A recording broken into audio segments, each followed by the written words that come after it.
Hey everybody, welcome to our patents drawing page. I'm JD Houvener, owner, founder, and patent attorney here at Bold Patents Law Firm. And there's a lot to learn about drawings. Maybe you started your invention process with a napkin sketch, classic, or maybe you're more sophisticated. You're using CAD, 3D engineering, 3D printing, I should say.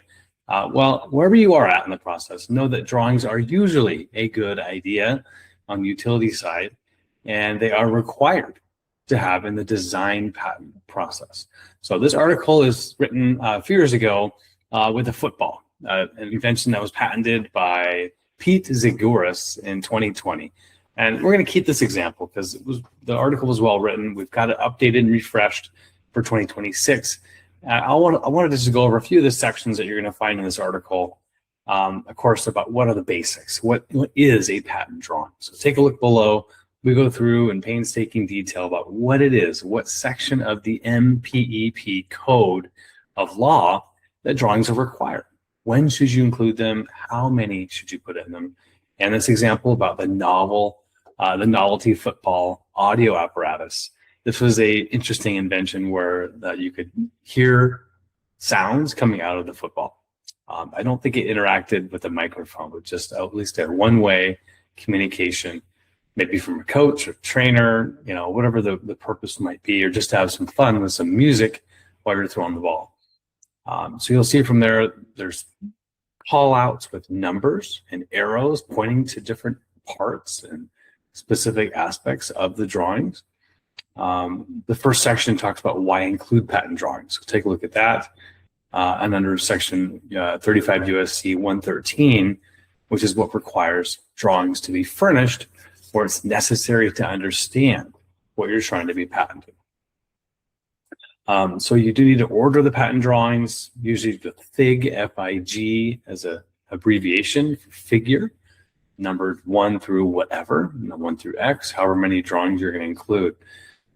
Now, there is such a difference, I think it's worth mentioning, and it's in the article here as well, the difference between informal and formal drawings. On the provisional, on the utility side, if you have a provisional patent application, you can throw in all kinds of informal drawings. This can include those napkin sketches, photographs of prototypes, or really any type of indication that's non-verbal or non-written that you can sort of use to support what will become eventually your non-provisional patent application, which will have a set number of claims. And again, that does not need to have any specific orientation pattern on the provisional informal side. We do definitely get into this in section 2 about the different types of drawings. There's perspective views. You'll see front, side, and top views for drawings, elevation views, and more traditional engineering views where you've got really clear, easy laid out ways to articulate and show what it is you've done. Some of the coolest looking drawings I've seen done on patents are section views. And you'll see in figure 2 down below, there's a section view for this football. What does it look like if you were to slice that football right through longitudinally? What does that look like? How are you going to protect it? You'll see that in figure 3 down below, where there's the different material types shown with shading and the different numbered callouts. This type of figure would show up on a non-provisional application. We have to have a lot of detail on describing each feature, saying number 18 is the entire leather surface, wherein attached to 14, the substrate beneath the leather to attach it to the air chamber, and so on and so forth. Instead of a cut-through view, you can also have what's called an exploded view. And this is really common for mechanical parts. And here I've got an example of an engine. I believe it's a manifold, where it's showing how that the different parts are really not going to be able to be shown if you have it all assembled. But in an exploded view, you can see the different parts, lots of different things. And these types of drawings can be so detailed and require a lot of shading. You can see that there's some shading on there if you're able to scroll down with me. And so we have patent drawing experts here at the firm, where we use third parties that are part of the team, that are contractors.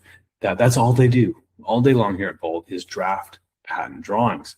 They help our engineers, our attorneys, I should say, with drafting those, and that's what they do. It takes a very special skill with CAD drawings to make sure that it looks just like what the invention is being claimed for. With software specifically, and with some methods and processes, there are flowcharts and ways to communicate with a diagram as opposed to with words.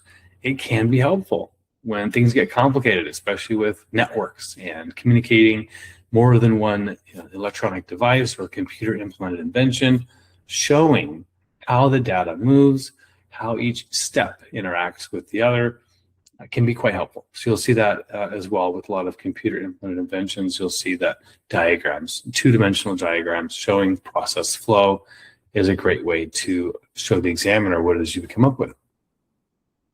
In here, we kind of wrap up with a more detailed deep dive into the types of drawings. And you'll see different colored arrows showing dashed lines and solid lines. Those define what is going to be claimed. And in a design patent, solid line is what is claimed, whereas dashed line typically refers to an environment or something that is not claimed. So you want to be careful, work with your patent attorney and understand the breadth of scope you want to try to claim. And this example is a kind of a funny fork invention for a utensil. There are very specific drawings for utility patents under MPEP 608.02. And each examiner is going to go through and make sure that it's been produced. There's no objections to the way it looks. And so when it finally gets published, the whole point of getting a patent, of course, is so that it teaches and helps inform everyone in the country about what it is you've come up with. And so if you're not clear about what you've invented with your drawings, then you'll need to fix that before it gets issued. There are some more details here about the type of paper, the margins, and the scale as well, and the arrangement. And so take a look at that on this page. If you have any questions, do get a hold of us. Book a free discovery call on our contact page and get started learning about patent drawings, about your invention, and how we can help you. Hi, everybody. It's been great chatting with you. Have a good rest of your day. Go big, go bold.